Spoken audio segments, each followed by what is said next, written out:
बघणार आहे काकडी आणि गाजर ह्याच्यापासून आपण पोळी कशी बनवायची ते एक गाजर घेतलं आणि ही कोथिंबीर कापून घेतलेली आहे। हा थोडासा ओवा मी असा हातावरती मळून टाकणार आहे। हातावर जिऱ्याला पण थोडंसं असं हातावरती मळायचं। हा जिरा पावडर, धनिया पावडर, हिरवी मिरची टाकल्या जाते, पण हिरवी मिरची टाकल्यानंतर लहान मुलं खाणार नाहीत म्हणून मी लाल तिखट टाकते।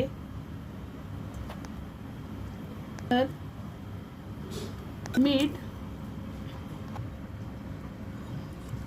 आणि ते 2-3 चम्मच याचं सगळं। पण काकडीला पण पाणी असतं आणि गाजरचं पण पाणी भरपूर असतं म्हणून याच्यामध्ये पहिलेच असं मिक्स करून घ्यायचं। जर हवं असेल तर पाणी टाकायचं। पाणी टाकते। हे बघा, हे मी असं बॅटर बनवलेलं आहे। आता आपण बघूया कसं बनवायचं ते। कांदा, हा डोश्याचा तवा ठेवलेला आहे।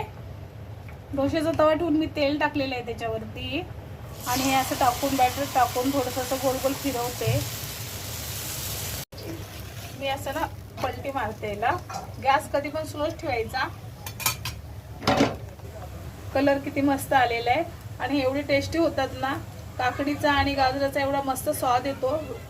साईडनं पलटी मारते। हे बघा मस्त झालेलं आहे। अशी करून बघा, माझी रेसिपी आवडली तर। हे बघा किती मस्त झालेलं आहे। या पद्धतीने तुम्ही करून बघा।